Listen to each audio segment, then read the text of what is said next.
Hello बच्चों, आज हम लोग एक बहुत ही महत्वपूर्ण टॉपिक पे बात करने वाले हैं। और मैं आपको अगर अपना इंट्रोडक्शन दूं तो मैं ये बताऊंगा कि मैं खुद नवोदय विद्यालय से पढ़ा हुआ एक छात्र हूं, जो कि 2016 बैच का पास आउट हूं। यूपी के एक जिला मऊ होता है, तो जवाहर नवोदय विद्यालय मऊ से मेरी पढ़ाई कंप्लीट हुई है। और मैं अभी मेरे पास कुछ दिनों से लगातार मैसेज आ रहे थे कि नवोदय विद्यालय के बारे में कुछ बताइए या उसका परीक्षा बताइए कैसे होता है। तो हर एक जिले में नवोदय विद्यालय है और नवोदय विद्यालय के लिए फॉर्म अभी भी है। 15 फरवरी तक उसका लास्ट डेट है और उसका परीक्षा 29 अप्रैल 2023 को होने वाला है। जो व्यक्ति जिस जिला में रहता है उस जिला से अपना फॉर्म फिलअप कर सकता है। बहुत बच्चे फॉर्म फिलअप किए भी होंगे। तो आप लोगों को एक बहुत ही स्पेशल मैं बैच लेकर आया हूं और बैच आप लोगों को हमारे यूट्यूब चैनल मैथ्स गुरु बाय शिवम सर के माध्यम से फ्री में पढ़ने को मिल जाएगा। और आप लोगों को बहुत ही महत्वपूर्ण चीज मैं बताऊंगा और मैं वही बताऊंगा जिसका बेस नवोदय विद्यालय के परीक्षा से रिलेटेड होगा। तो आज हम लोग बात करेंगे जवाहर नवोदय विद्यालय प्रवेश परीक्षा 2023 में कौन से प्रश्न आएंगे। और इसका परीक्षा तिथि है 29 अप्रैल 2023 को परीक्षा होगा। तो जो चीज आने वाले हैं उस वैसा ही और उसमें के कुछ इंपॉर्टेंट महत्वपूर्ण सवालों के बारे में हम लोग बात करेंगे। तो आइए हम लोग देखते हैं। इसका सबसे पहले आप लोग जानते होंगे कि मैथ का क्वेश्चन 20 आता है, 40 रीजनिंग के क्वेश्चन आते हैं और हिंदी के अनुच्छेद 4 आते हैं। हर एक अनुच्छेद में 5 क्वेश्चन, टोटल 20 क्वेश्चन आते हैं। और इस तरह से मिला के कुल इसके 80 क्वेश्चन होते हैं। और इसका जो आंसर होता है वो OMR वाला होता है, 4 ऑप्शन वाले होते हैं। OMR शीट पर उसको फिलअप करना होता है। आप लोग तैयारी अगर कर रहे होंगे तो बहुत अच्छे तरीके से जानते भी होंगे। तो आइए हम लोग बात करते हैं, बिना अपना समय गवाए हुए हम लोग बात करते हैं जवाहर नवोदय विद्यालय प्रवेश परीक्षा में जो प्रश्न आते हैं उसका सिलेबस देखते हैं। कंप्लीट सिलेबस देखेंगे और हम लोग फिर लास्ट में जब सिलेबस कंप्लीट हो जाएगा एक फास्ट रिवीजन करा देंगे आप लोग का हम। और उसके बाद हम लोग फिर बात करेंगे कुछ महत्वपूर्ण सिलेबस और कुछ महत्वपूर्ण सिलेबस के साथ साथ जो उसमें का प्रैक्टिस होगा वो हम आप लोग को बताएंगे। तो अभी देखिए हम लोग इसका बात करेंगे। तो एक होता है वर्ग। इसमें जो पहला टॉपिक हम लोग लेंगे वो है वर्ग। वर्ग किसे कहेंगे? वर्ग मतलब होता है किसी भी संख्या का वर्ग करना, यानी कि स्क्वायर निकालना उसका। यानी कि वर्ग करना मतलब क्या? स्क्वायर निकालना। तो देखिए एक का वर्ग हम लोग निकालेंगे। एक का वर्ग, एक का वर्ग मतलब क्या हुआ? 1 गुणे 1 मतलब कि 1। अगर आप निकालेंगे 2 का वर्ग तो ये 2 गुणे 2 आएगा यानी कि 4। इस तरह से 3 का वर्ग, 3 का वर्ग 9, 4 का वर्ग 16। अगर इस तरह से हम लोग निकालते हैं 21 का वर्ग तो 21 गुणे 21 क्या आ जाएगा? 441। अगर इसी तरह से हम लोग 31 का निकालेंगे तो क्या आ जाएगा? 961। इस तरह से अगर हम लोग 35 का वर्ग निकालें तो क्या आ जाएगा? 1225 आ जाएगा। इस तरह से अगर हम लोग 5/4 का निकाले वर्ग तो क्या होगा? 25/16 हो जाएगा। तो आप लोगों ने क्या सीखा कि वर्ग अगर निकालना है, चाहे वो कोई संख्या हो, चाहे कोई भिन्न हो, चाहे कोई दशमलव हो, अगर हमें उसका वर्ग निकालना है तो सिंपल सा तरीका है, उस संख्या का उसी संख्या से 2 बार गुणा कर दीजिए, वर्ग निकल जाएगा। ये हो गया वर्ग निकालना। चाहे कुछ भी हो, अगर बात कर रहे हैं कि इसका वर्ग निकालिए तो सीधे उसमें उसी संख्या से या जिसका वर्ग निकाला उसी से 2 बार गुणा कर देंगे, आ जाएगा उस संख्या का, उस भिन्न का, उस दशमलव वाली संख्या का वर्ग निकल जाएगा। इसके बाद हम लोग अगला टॉपिक लेते हैं घन। घन को हम लोग इंग्लिश में बोलते हैं क्यूब, जैसे कि वर्ग को हम लोग बोलते हैं इंग्लिश में स्क्वायर निकालना। और स्क्वायर किसी नंबर का पूछेगा तो उस नंबर का उसी नंबर के साथ 2 बार मल्टीप्लाई करेंगे, उस नंबर का स्क्वायर यानी कि वर्ग निकल जाएगा। घन की बात करेगा तो घन को हम लोग इंग्लिश में बोलते हैं क्यूब। और अगर क्यूब निकालना रहेगा तो 3 बार मल्टीप्लाई करना होगा, जैसे कि 3 का घन निकालिए तो चाहे इसको ऐसे लिखिए या फिर इसको आप ऐसे लिखिए। बात है कि 3 का घन निकालना है। घन में पावर 3 जाता है और वर्ग में पावर 2 जाता है। जैसे 3 का वर्ग निकालना है तो ये 3 के पावर में 2 चला जाएगा। घन निकालेंगे 3 बार गुणा करना पड़ेगा। 3 का घन निकालना चाहते हैं तो 3 बार गुणा कीजिए और गुणा करने पर क्या आएगा? 27, यानी कि मल्टीप्लाई करेंगे तो 27 आ जाएगा। ये हो गया 3 का घन। तो किसी भी संख्या का अगर घन निकालना है तो उस संख्या में आपको 3 बार गुणा करना पड़ेगा। जैसे कि अगर हम लोग बात करें कि भैया 11 का घन बताइए, तो 11 घन मतलब कि 11 का उसी नंबर के साथ 3 बार मल्टीप्लाई कीजिए, मल्टीप्लाई करने पर आएगा 1331। आप लोग मल्टीप्लाई करके देख सकते हैं।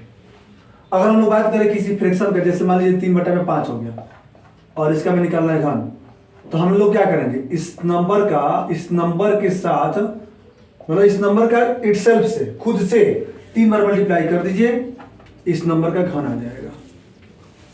तो आप लोग घन निकालना सीख लिए होंगे। दशमलव रहेगा, डेसिमल का रहेगा, कोई दिक्कत नहीं है। घन पूछ रहा है, उसका 3 बार मल्टीप्लाई कीजिए, पहले 2 बार कीजिए, 1 बार और कर दीजिए, आप उसका घन पा जाएंगे, घन आपको मिल जाएगा। इसके बाद कुछ और महत्वपूर्ण चीज है जिसके बारे में हम लोग बात करेंगे आज। देखिए, कुछ जहां से प्रश्न बनते हैं, अभी हम लोग वो चीज देखेंगे। तो 1 दर्जन बराबर कितने वस्तुएं? 12 वस्तुएं। ये सभी चीज याद करने वाली हैं, इसको ध्यान में रखेंगे, यहां से क्वेश्चन बनता है। इसके बाद 1 सैकड़ा बराबर 100 इकाइयां। इसके बाद अगला 1 जोड़ा बराबर, जोड़ा मतलब कि अगर कोई चीज एक पेयर है, पेयर 1 पेयर, तो 1 पेयर मतलब कि 2 ऑब्जेक्ट्स, यानी कि 2 वस्तुएं। अगला आएगा 1 एकड़। तो 1 एकड़ में होता है 4840 वर्ग गज। जब मैं आप लोगों को बताऊंगा क्षेत्रमिति यानी कि क्षेत्रफल, परिमाप यानी कि एरिया एंड पेरीमीटर का चैप्टर जब हम चलाएंगे, उसमें से भी कुछ प्रश्न बनते हैं नवोदय के परीक्षा में, तो वहां पर ये काम आ जाएगा कि 1 एकड़ में कितना वर्ग गज होता है, ये वहां पर आ जाएगा। इसलिए मैं आपको पहले बता रहा हूं। इसके बाद आएगा 1 गज। 1 गज में होता है 3 फीट। इसके बाद आता है 1 फीट। 1 फीट में हो जाता है 12 इंच। इसके बाद आएगा, इतना तो समझ गए, लेकिन कुछ चीजें और। 1 घंटा बराबर में 60 मिनट, ये आपको पता होगा। इस तरह से 1 मिनट बराबर 60 सेकेंड, ये आपको पता होगा। इन सब चीजों को आप लोग याद रखेंगे। वर्ग और घन निकालना तो आप लोग सीख गए होंगे। चाहे किसी भी चीज का वर्ग निकालना है, घन निकालना है। वर्ग निकालना है तो 2 बार मल्टीप्लाई कीजिए, घन निकालना है तो 3 बार मल्टीप्लाई कीजिए। इतना कुछ करने के बाद मैं आपको एक और महत्वपूर्ण चीज बताऊंगा, आप लोग ध्यान दीजिएगा।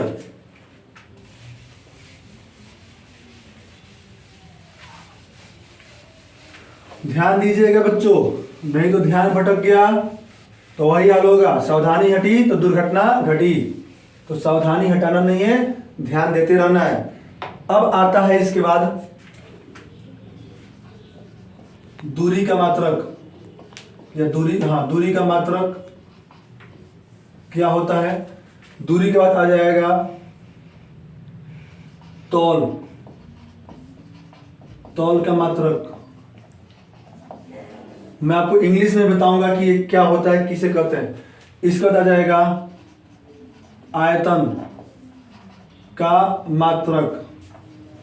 इसको हम लोग या तो मात्रक कहें, या फिर इसको हम लोग समझने के लिए भी समझ सकते हैं कि दूरी का मापन या मापक। इसको हम लोग लिख सकते हैं तौल का मापन या फिर मापक। इसको हम लोग बोल सकते हैं आयतन का मापन या आयतन का मापन। अगर हम लोग बात करें इसको इंग्लिश में, क्या होता है, दूरी का मात्रक का मतलब होता है कि यूनिट ऑफ डिस्टेंस। दूरी का मापन का हो जाएगा इंग्लिश मेजरमेंट ऑफ डिस्टेंस। तौल का मात्रक का मतलब हो जाएगा यूनिट ऑफ वेट, और ये हो जाएगा तौल का मापन का मतलब मेजरमेंट ऑफ वेट। आयतन का मात्रक का हो जाता है इंग्लिश यूनिट ऑफ वॉल्यूम। आयतन का मापन, इसका इंग्लिश हो जाएगा मेजरमेंट ऑफ वॉल्यूम। ये बात को ध्यान रखेंगे। इसमें कुछ पॉइंट होता है, कुछ टिप्स होता है जो आप लोग ध्यान रखेंगे। जैसे देखिए, दूरी का मात्रक क्या होगा। दूरी का मात्रक होता है मीटर। तौल का मात्रक होता है ग्राम, और आयतन का मात्रक होता है लीटर। और इस मीटर, ग्राम या लीटर, इन सब से कुछ कुछ पॉइंट होते हैं जिसको आप लोग को बहुत ही ज़्यादा ध्यान देना होगा, बहुत ज़्यादा ध्यान देने वाला चीज़ें होती हैं ये सब। तो आप लोग देखिएगा मैं क्या बता रहा हूँ। मैं आप लोग को इसमें कुछ क्वेश्चन बताऊंगा, महत्वपूर्ण क्वेश्चन जो अब तक के नवोदय विद्यालय के परीक्षा में कई बार आ चुका है और इस बार भी पक्का गारंटी है कि आएगा। नहीं आएगा तो आप लोग कहिएगा, जरूर आएगा। आगे देखते हैं। दूरी के मात्रक के लिए आता है किलोमीटर, सेकेंड नंबर पर आएगा हेक्टोमीटर, फिर आएगा थर्ड नंबर पर डेकामीटर, फिर यहां पर आता है मीटर, इसका होता है डेसीमीटर, फिर आएगा सेंटीमीटर और यहां पर आएगा मिलीमीटर। ठीक ऐसे ही ये जो टोटल 7 गो यूनिट है, ये देखिए 1 2 3 4 5 6 7, यही सेम टू सेम चीज तौल में आएगा और आयतन में भी आता है। मैं आपको लिख के दिखा रहा हूं। जैसे कि इसमें आएगा तो हो जाएगा किलोग्राम, फिर आएगा हेक्टोग्राम, थर्ड नंबर पर आएगा डेकाग्राम, इसका हो जाएगा ग्राम, और ग्राम के बाद आप लोग जानते हैं कि मैंने आपको यहां बताया था डेसीग्राम आएगा, सेंटीग्राम आएगा और लास्ट में आ जाएगा मिलीग्राम। बोल फील मत कीजिएगा, मैं आपको बताऊंगा, तुरंत याद हो जाएगा। क्वेश्चन कैसे आते हैं वो ज्यादा महत्वपूर्ण है, वो आप लोग को सीखना है। मैं आपको सिखा दूंगा विदिन 5 मिनट्स, बस ध्यान दीजिए। आयतन में आ जाएगा किलोलीटर, सेकेंड नंबर पर आएगा हेक्टोलीटर, थर्ड पर आएगा डेकालीटर, इसके बाद सिर्फ आएगा लीटर, इसके बाद आ जाएगा डेसीलीटर, इसका आ जाएगा सेंटीलीटर और इसका आ जाएगा मिलीलीटर।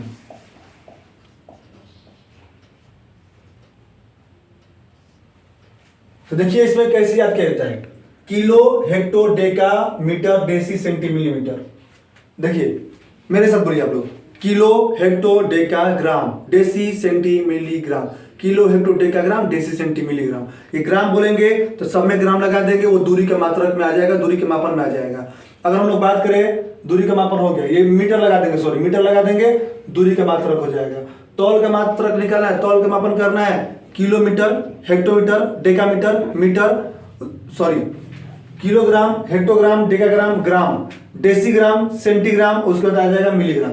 आयतन की बात करना है तो किलो, हेक्टो, डेकालीटर और डेसी, सेंटी, मिलीलीटर, सब में लीटर लग जाएगा। किलो लीटर, फिर हेक्टोलीटर, हेक्टोलीटर के बाद डेकालीटर, फिर लीटर, फिर डेसीलीटर, फिर सेंटीलीटर और लास्ट में आ जाएगा मिलीलीटर। अब इसमें से देखिए क्वेश्चन कैसे बनेगा।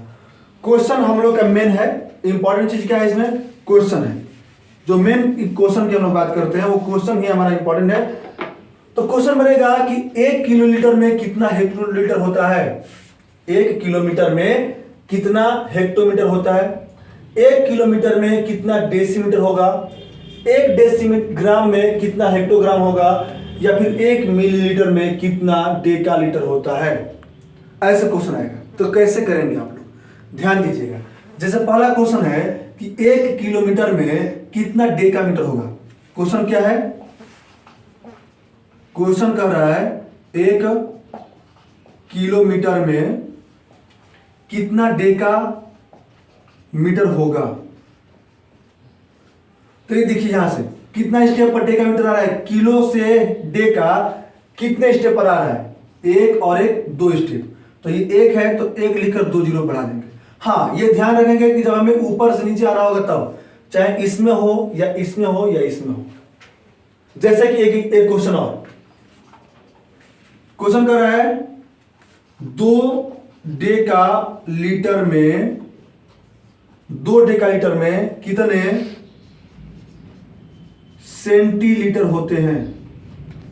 यानी कि डेका को बदलना है सेंटी में, ये डेका है यहां पर सेंटी में बदलना है और लीटर वाला है। यहां से देखिए कितने स्टेप पर है, 1 2 3, यानी कि ऊपर है डेका, नीचे है सेंटी, ऊपर वाला को नीचे वाला बदलना है और 3 स्टेप पर आ रहा है। तो यहां पर क्या है, 2 है, 2 लिख दीजिए, 3 जीरो बढ़ा दीजिए, हो गया। एक और देखते हैं क्वेश्चन। जैसे मान लीजिए क्वेश्चन कह रहा है 52 हेक्टोग्राम को 52 हेक्टोग्राम को मिलीग्राम में बदलिए, मिलीग्राम में बदलिए। तो हेक्टो है और यहां मिली है। हेक्टो भैया कहां है? यहां पर। मिली वाले भैया कहां है? यहां पर है। इसको बदलना है इसमें। कितना स्टेप पर आ रहा है? 1 2 3 4 5, टॉप टू बॉटम, ऊपर से नीचे 5 स्टेप पर आ रहा है हेक्टो से मिली। यहां पर क्या है? 52 है। कितना स्टेप पर आया? 5, 5 जीरो लगाइए, 1 2 3 4 और ये हो जाएगा 5। तो ये आ जाएगा 52 लाख आ जाएंगे, यानी कि 52 हेक्टोग्राम में 52 लाख मिलीग्राम होते हैं, ये आ जाएगा। तो ये मैंने आपको सिखाया कि ऊपर से नीचे कैसे आ जाता है, दूरी का मापन कैसे होता है, क्या होता है, तौल का क्या होता है और आयतन का क्या होता है। बस मीटर, ग्राम और लीटर, ये 3 चीज याद रखिएगा। अगला ये पूछ सकता है कि दूरी का मात्रक क्या है, तौल का मात्रक क्या है, आयतन का मात्रक क्या है, मैंने आपको बता दिया है। दूरी का मापन क्या है देख लीजिए, तौल का मापन यहां पर है, आयतन का मापन यहां पर मैंने आपको बता दिया है। क्वेश्चन कैसे बनेंगे ये देखिए। एक और क्वेश्चन बनता है जो नीचे से ऊपर है। हाँ, ये गलती मत कीजिए कि नीचे से अगर ऊपर जाएंगे तो ये गिन करके कितना स्टेप ऊपर है और जीरो लगा देंगे, नहीं। वो ऊपर से नीचे आएंगे तो जीरो उस नंबर पे बढ़ता है, लेकिन नीचे से ऊपर जाएंगे तो भैया डेसिमल बढ़ेगा। देखिए क्वेश्चन आपको बता रहा हूं कैसे। जैसे कि हम लोग बात करते हैं कि 7 मीटर में कितने किलोमीटर होते हैं। ये तो हम लोग सुने हैं कि 1 किलोमीटर में 1000 मीटर होता है। 1 किलोमीटर में 1000 मीटर, देख लीजिए, किलोमीटर से मीटर, ये किलोमीटर से, सॉरी यहां पर है किलोमीटर से मीटर, 1 2 3 स्टेप। तो भैया 1 पर 3 जीरो आएगा तो 1000 हो ही जाएगा।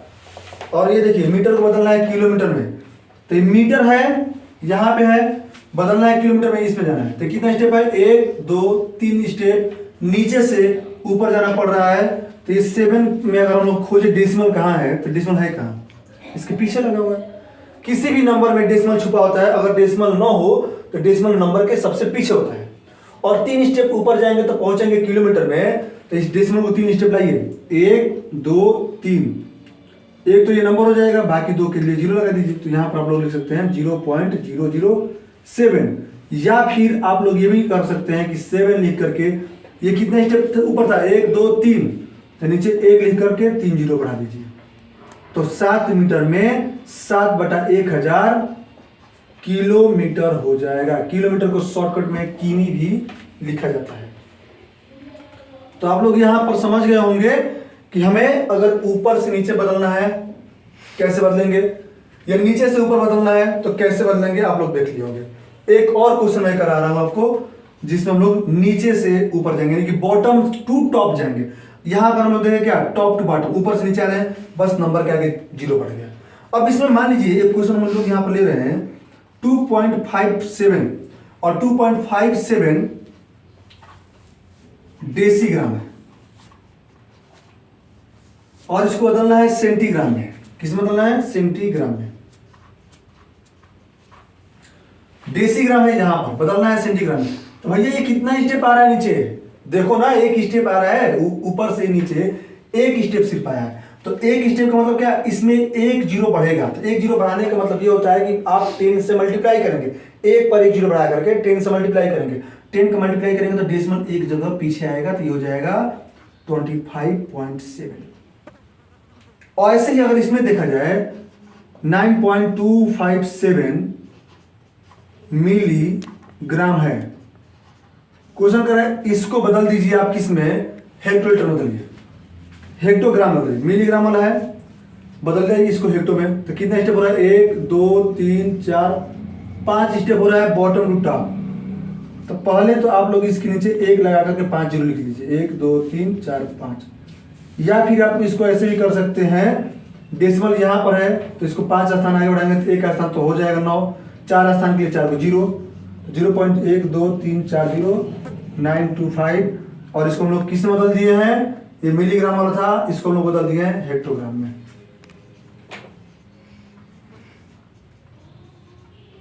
तो ये हो गया। हाँ, तो अगला टॉपिक है नवोदय विद्यालय प्रवेश परीक्षा के लिए। अगला टॉपिक है भारतीय गणना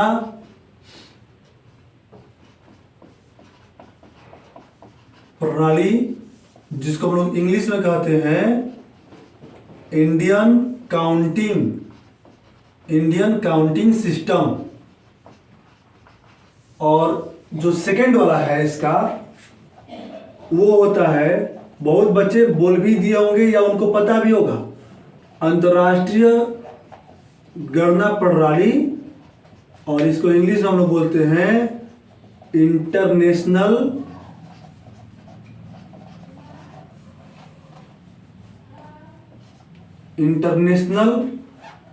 काउंटिंग सिस्टम।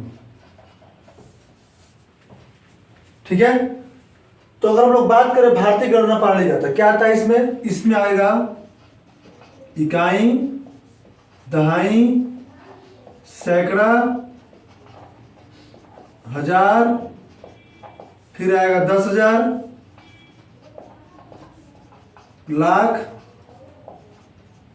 10 लाख, करोड़, 10 करोड़, अरब, 10 अरब, खरब, 10 खरब, इसके बाद नील, 10 नील, पदम, 10 पदम, नील 10 नील, पदम 10 पदम। उसके बाद आएगा शंख, फिर आता है 10 शंख, और इसके बाद आता है महाशंख।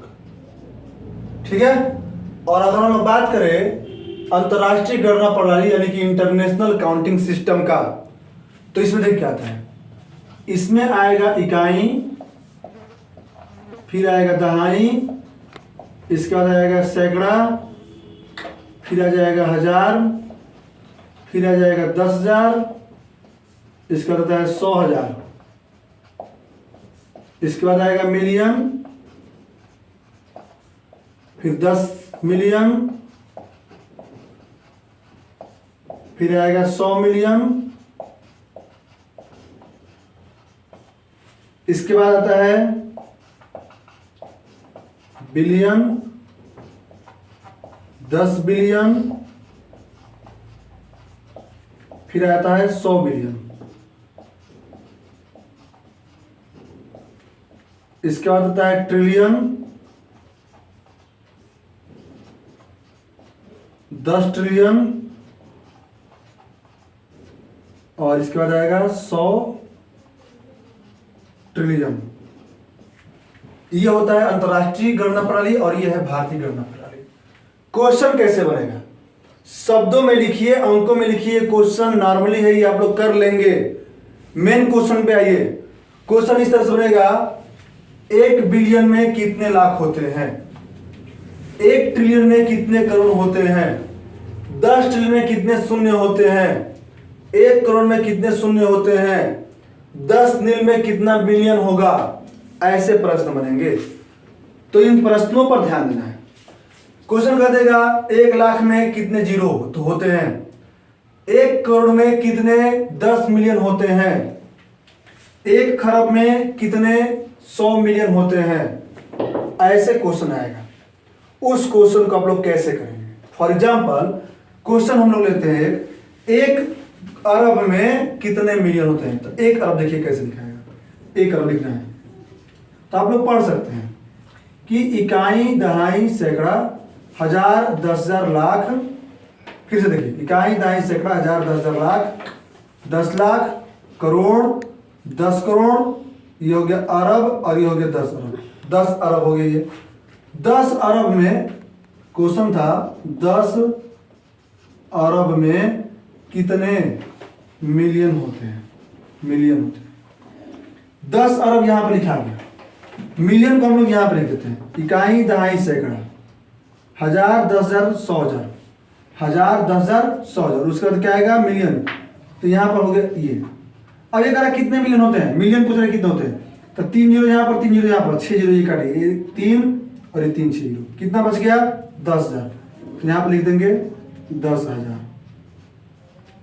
उत्तर में जाएगा 10,000।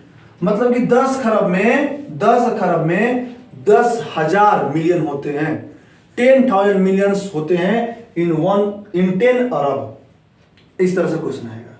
ये क्वेश्चन का दिया है 100 बिलियन में कितने जीरो होते हैं, 100 बिलियन में कितने जीरो, तो ये हो गया क्या है, सैकड़ा, हजार, 10,000, 100,000, मिलियन, 10 मिलियन, 100 मिलियन, उसके बाद बिलियन, 10 बिलियन, और ये होता है 100 बिलियन हो गया। 100 बिलियन में कितने जीरो होते हैं, 3, 3, 6, 3, 9, 2, 11 जीरो होते हैं। इस तरह से तुरंत आप लोग निकाल सकते हैं। क्वेश्चन कैसे बनेंगे भारतीय गणना प्रणाली से या फिर अंतरराष्ट्रीय गणना प्रणाली से, हमने आपको बता दिया। अभी तक हम लोग जो देखे थे वो टॉपिक 1 था, महत्वपूर्ण सूत्र था वो। अभी हम लोग बात करेंगे दूसरा टॉपिक है ये, संख्या और संख्या पद्धति, यानी कि नंबर एंड नंबर सिस्टम की बात करेंगे। इसमें हमने कुछ महत्वपूर्ण पॉइंट को ले लिया है, जैसे कि अंक का मतलब गिनती की जो संख्याएं होती है वो कितने अंकों से मिलकर बनती है, वो बनती है 0, 1, 2, 3, 4, 5, 6, 7, 8, 9, इन्हीं अंकों से मिलकर के गिनती की संख्याएं बनती हैं। तो ये पूरा 0 से लेकर 9 तक जो होते हैं ये अंक कहलाते हैं, इंग्लिश में डिजिट कहलाते हैं। क्वेश्चन पूछ सकता है आपसे सबसे छोटा अंक क्या होता है, तो 0। सबसे बड़ा अंक क्या हो सकता है, तो 9 हो जाएगा। ठीक है, समझ गए आप लोग। अगला है प्राकृतिक संख्या, जिसको हम लोग इंग्लिश में बोलते हैं नेचुरल नंबर। नेचुरल नंबर मतलब गिनती की संख्या को नेचुरल नंबर कहते हैं। वो स्टार्ट होता है 1 से, 1, 2, 3, 4, 5, 6, 7, 8, 9, 10 और ये जाएगा इनफाइनाइट तक जाएगा, अनंत तक ये जाता है। प्रश्न ये बन सकता है कि सबसे छोटी प्राकृतिक संख्या 1, सबसे बड़ी प्राकृतिक संख्या नहीं होती है। क्यों नहीं होती है, किस संख्या को आप कहेंगे कि ये संख्या सबसे बड़ी प्राकृतिक संख्या है, इसलिए नहीं होता है। लेकिन जब कंडीशन लगा देगा कि 1 अंक का छोटी प्राकृतिक संख्या बताइए तो 1 अंक का बड़ा प्राकृतिक संख्या बताइए तो 9, 2 अंकों की छोटी प्राकृतिक संख्या बताइए तो 10, 2 अंकों की बड़ी प्राकृतिक संख्या बताइए तो 99 यानी कि 99, 3 अंकों की छोटी प्राकृतिक संख्या 100, 3 अंकों की बड़ी प्राकृतिक संख्या 999। कंडीशन लगा देगा तो उसका आंसर है। लेकिन सबसे बड़ी प्राकृतिक संख्या बताइए, ये नहीं होता है। आप लोग को अगर ऐसा प्रश्न पूछा जाएगा तो आप लोग लिखिएगा नहीं होता है। पूर्ण संख्या क्या होता है, पूर्ण संख्या कहता है कि जब प्राकृतिक संख्या में 0 को शामिल कर लेंगे तो बन जाएगा पूर्ण संख्या, यानी कि ये प्राकृतिक संख्या 0 को शामिल किया जाए तो 0, 1, 2, 3, 4 और ये जाएगा इनफाइनाइट तक जाएगा। अब क्वेश्चन देखिए क्या बन सकता है यहाँ पर, क्या सभी प्राकृतिक संख्या को पूर्ण संख्या कह सकते हैं? एक बार मैं रिपीट कर रहा हूं, क्या सभी प्राकृतिक संख्या को पूर्ण संख्या कह सकते हैं? उत्तर होगा कि हाँ कह सकते हैं। क्यों? क्योंकि प्राकृतिक संख्या में 1 से लेकर के अनंत तक की संख्या आएंगी और वो सभी संख्या पूर्ण संख्या में शामिल है, 1 से लेकर अनंत तक में। दूसरा प्रश्न, क्या सभी पूर्ण संख्या को प्राकृतिक संख्या कह सकते हैं? नहीं, कारण पूर्ण संख्या में 0 है जो कि प्राकृतिक संख्या में नहीं है, इसीलिए सभी पूर्ण संख्याओं को प्राकृतिक संख्या नहीं कह सकते हैं। सबसे छोटी पूर्ण संख्या 0, सबसे छोटी प्राकृतिक संख्या 1, सबसे बड़ी प्राकृतिक संख्या नहीं होती है, ना सबसे बड़ी पूर्ण संख्या होती है। सम संख्या किसे कहते हैं? तो इस प्राकृतिक संख्याओं में से जो संख्या 2 से कट जाए वो सम संख्या है। जो संख्या 2 से कटे, जो संख्या 2 से कट जाए वो पूर्ण संख्या, जैसे कि 2, 4, 6, 8, 10, 12 डैश डैश इत्यादि इनफाइनाइट तक जाएगा। तो जो नंबर 2 से डिवाइजिबल है वो इवन नंबर है, यानी कि सम संख्या है। इसका बताता है विषम संख्या। एक चीज और देखिए, प्राकृतिक संख्या को, नेचुरल नंबर को n से रिप्रेजेंट किया जाएगा, पूर्ण संख्या को w से, सम संख्या को कैपिटल E से, और जो विषम संख्या है उसको O से रिप्रेजेंट किया जाता है। तो विषम संख्या किसे कहते हैं? जो संख्या 2 से न कटे। The number which is not divisible by 2 is called odd number. जो संख्या 2 से नहीं कटता है, जो संख्या 2 से विभाजित नहीं होता है, वो संख्या विषम संख्या कहलाता है। उदाहरण के रूप में 1, 3, 5, 7 डैश डैश इनफाइनाइट। सबसे छोटी विषम संख्या 1 है, ये 0 नहीं है भैया, ये इनफाइनाइट किया जा रहा है। विषम संख्या को हम लोग O से रिप्रेजेंट करते हैं, ये ध्यान दीजिएगा। अगला है यौगिक संख्या, जिसको हम लोग इंग्लिश में बोलते हैं कंपोजिट नंबर। तो ये देखिए क्या होता है, कंपोजिट नंबर क्या होता है। इससे पहले हम आप लोगों को बताना चाहेंगे ये अभाज्य संख्या। तो अभाज्य संख्या देखिए क्या होता है, जो नंबर एक और अपने आप के अलावा किसी से डिवाइड ना हो, किसी से नहीं कटे, किसी से विभाज्य नहीं हो, वो होता है अभाज्य संख्या। जैसे कि 2, 3, 5, 7, 11, 13, 17 डैश डैश इनफाइनाइट। ये ऐसे नंबर हैं जो एक और अपने आप के अलावा किसी से भी डिवाइड नहीं होंगे, तो वो नंबर कहलाता है अभाज्य संख्या। और जो नंबर एक और अपने आप के अलावा किसी और से डिवाइड हो जाए वो कहलाएगा भाज्य संख्या, या उसको यौगिक संख्या भी कहते हैं, इसको भाज्य संख्या भी कहता है। इंग्लिश में इसको बोला जाएगा कंपोजिट नंबर। इसमें क्या आएगा, 4, 6, 8, 9, 10, 12 डैश डैश इनफाइनाइट। तो ये हो जाएगा यौगिक संख्या, जिसको हम लोग भाज्य संख्या भी कहते हैं, और ये हो जाएगा अभाज्य संख्या। आप लोग एग्जाम्पल देख सकते हैं। एक चीज और देखिए, 4 है, 1 से डिवाइड होगा, 4 4 से डिवाइड होगा, इसके बाद जो 4 है वो 2 से भी तो डिवाइड हो रहा है, इसलिए ये जो है यौगिक या भाज्य संख्या है। ये अभाज्य संख्या हो गया, जो किसी से नहीं कटता, एक और अपने आप के अलावा किसी से नहीं कटता। The number which is not divided by 1 and itself, then the number is called prime number. The number which is also divided by other than 1 and itself is called composite number. Example आप लोग देख सकते हैं। पूर्णांक क्या होता है, पूर्णांक होता है जितने भी पॉजिटिव नंबर है, निगेटिव नंबर है और 0, वो सभी का ग्रुप पूर्णांक कहलाएगा, यानी कि इंटीजर कहलाएगा। जैसे कि 1, 2, 3, 4 डैश डैश इनफाइनाइट, यहाँ पे 0 हो गया, इसके बाद -1, -2, -3 और ये माइनस में इनफाइनाइट की तरफ जाएगा।